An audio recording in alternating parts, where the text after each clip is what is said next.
जय जिनेन्द्र प्रणाम। नमो अर्यंताणम नमो सिद्धाणम नमो आयर्याणम नमो वैजाणम नमो लोये शोषणम एशोपन नमकारो सव पापणासणो मंगलाणम च शवेशीम पदमं हवै मंगलम। આજે આપણે વર્ષિત તપની પ્રારંભ દિવસ છે। આપણે આદેશ્વર ભગવાનની વાતો કરીએ। આજે આદેશ્વર ભગવાનના બે કલ્યાણક છે, જન્મ કલ્યાણક અને દીક્ષા કલ્યાણક। ભગવાનનો જન્મ થયો મરુદેવી માતા નાભિરાજા પિતા હતા। ભગવાનને 100 દીકરા હતા। ભગવાનને 2 દીકરી હતી અને ભગવાનને 2 પત્ની હતી, સુમંગલા અને સુનયના। હવે ભગવાનને રાજા બનાવે છે।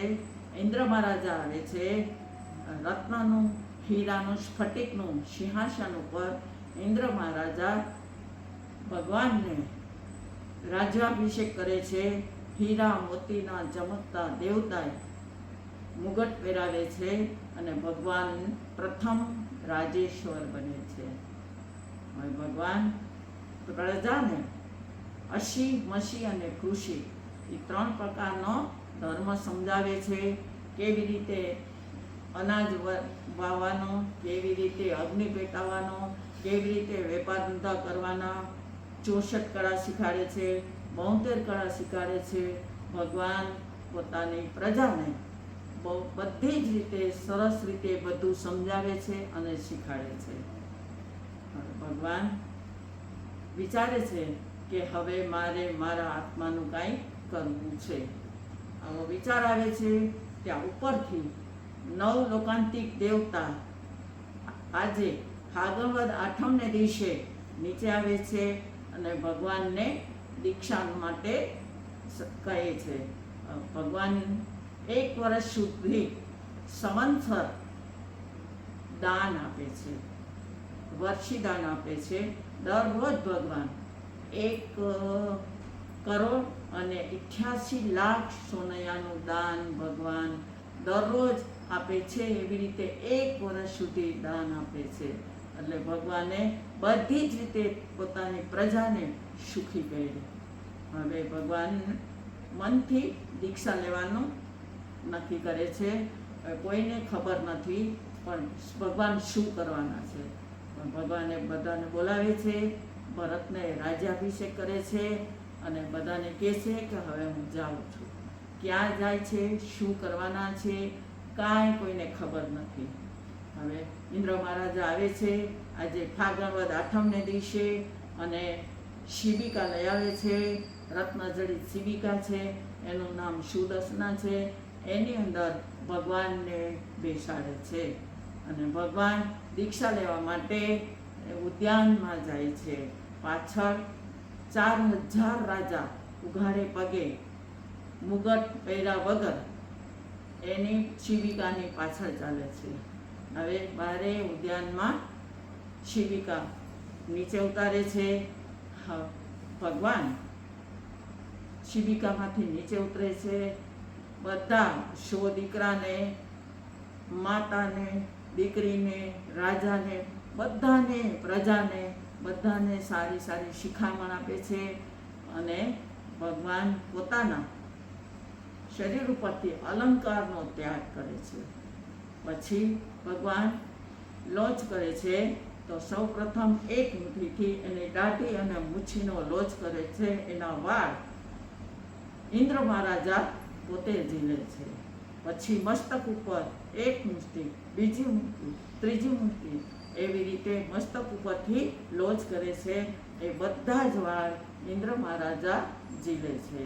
હવે બધા રડવા માંડે છે કે આ તમે શું કરો છો, તમે આમ કેમ કરો છો, આ શા માટે કરો છો? પણ ભગવાન કાંઈ બોલતા નથી। ત્યારે ઇન્દ્ર મહારાજા કહે છે કે આ બધાને આ દ્રશ્ય જોઈને બધા રડવા માંડે છે। તો ઇન્દ્ર મહારાજા કહે છે કે હું તમને વિનંતી કરું છું કે હવે 5મી મુઠ્ઠીનો લોચ તમે ન કરો। એટલે આદેશ્વર ભગવાનના જે જૂના ફોટા હશે ને એમાં જોજો આદેશ્વર ભગવાનના આટલા વાળ દેખાશે। એટલે ઇન્દ્ર મહારાજે કીધું એટલે ભગવાને એનું માન રાખ્યું અને 4 મુઠ્ઠીનો લોચ કર્યો। પછી ભગવાન મૌન લઈ લે છે કે હવે હું કોઈ સાથે બોલીશ નહીં. હવે હું મારી વાણી, મારું બોલવાનું અને મારું વર્તન, મારું મૌન મને આગળ લઈ જશે. ભગવાન ત્યાંથી વિહાર કરે છે. ભગવાનને મૌન લઈ લીધું છે. જ્યાં સુધી ભગવાનને કેવળ જ્ઞાન પ્રાપ્ત ન થાય ત્યાં સુધી ભગવાન મૌન રાખે છે. બધા એની પાછળ જાય છે. બધા ક્યાં જાય છે ખબર નથી, પણ અમારા રાજા છે, અમારા રાજા છે કરતા બધા પાછળ જાય છે. માતા મરુદેય ખૂબ રડે છે, બંને પત્નીઓ રડે છે, સોએ દીકરા બધા રડે છે. પણ ભગવાન શું કરે છે, ક્યાં જાય છે, શા માટે જાય છે, કોઈને ખબર નથી, કારણ કે ભગવાનને મૌન લઈ લીધું છે. ઉગાડે પગે ભગવાન જંગલમાં ચાલ્યા જાય છે, ચાલ્યા જાય છે. બધા એને, કોઈ એને હીરા આપે છે, કોઈ એને પૈસા આપે છે, કોઈ એને દીકરી આપે છે, રાજકુમારી આપે છે, પણ ભગવાન શેની સામે પણ જોતા નથી. ભગવાનને શું જોઈએ છે એ કોઈને ખબર નથી. ભગવાન આવી રીતે ચાલતા ચાલતા ચાલતા હસ્તગીરી સુધી પહોંચે છે. 400 દિવસ સુધી ભગવાનને પાણી મળતું નથી. શા માટે? ભગવાન એવા ક્યાં કર્મ કર્યા છે કે ભગવાનને 400 ઉપવાસ થઈ ગયા. એ વાર્તા આપણે છે ને અખાત્રીજને દિવસે કરશું. પણ અત્યારે આજે ભગવાનનું દીક્ષા કલ્યાણક છે, તો આપણે દીક્ષાની વાત કરી, પણ આજે ભગવાનનું દીક્ષા કલ્યાણક છે, એટલે આજે ઇન્ડિયામાં અને આઉટ ઓફ ઇન્ડિયા ભગવાનના આ 400 દિવસના તપ નિમિત્તે આપણે વર્ષી તપ કરીએ છીએ.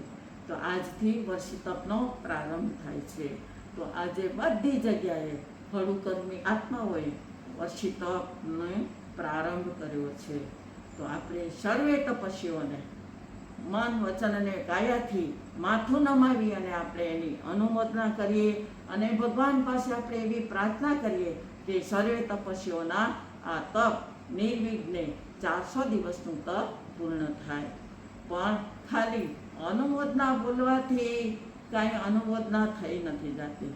પણ આપણે બધા જ, ભલે આપણે ઉપવાસમાં વર્ષી તપ નથી કરી શકતા, પણ આપણે ભાવના તો ભાવવાની છે કે હે ભગવાન, અમને પણ આવી રીતે વર્ષી તપ કરવાની શક્તિ આપો, અમને ભાવ આપો. પણ અત્યારે જે તપસ્વીઓએ તપ માંડ્યા છે એની અનુમોદના કરવા માટે આપણે પણ દર 400 દિવસ માટે નાના મોટા જે આપણાથી થાય એ આપણે નિયમ પછાણ કરીએ. કે ધારો કે આપણે એક માળા કરીએ કે ઓમ રીમ શ્રીમ આદિનાથાય નમઃ.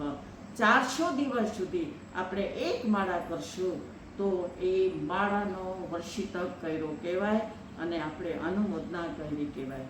એવી રીતે નાના મોટા ઘણા નિયમ છે કે 400 દિવસ રાત્રિ ભોજનનો ત્યાગ, 400 દિવસ નોકારસી પછાણ કરાય, 400 દિવસ સામાયિકનું પછાણ કરાય, 400 દિવસ કંદમૂળનો ત્યાગ કરાય.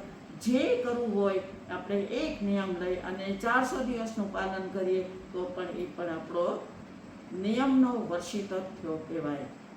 બધાને મારી વિનંતી છે કે આ વાર્તા સાંભળીને બધાએ 400 દિવસ માટે જેનાથી જે થાય એ એક નિયમ કરજો, તો આપણે સાચી અનુમોદના કરી કહેવાય. અને ભગવાનને દરરોજ પ્રાર્થના કરવાની કે હે ભગવાન, જેણે આ વર્ષી તપ માંડ્યા છે એના તમે નિર્વિઘ્ને પાર ઉતારજો અને એને શાતા આપજો.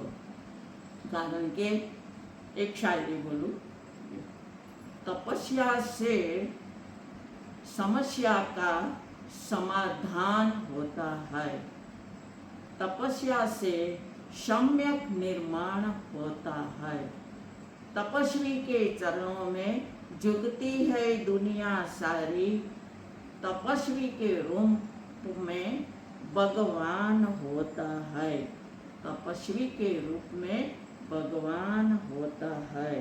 बोलो बोलो आदेश्वर भगवान ની જય, સર્વે તપસ્વીઓની જય.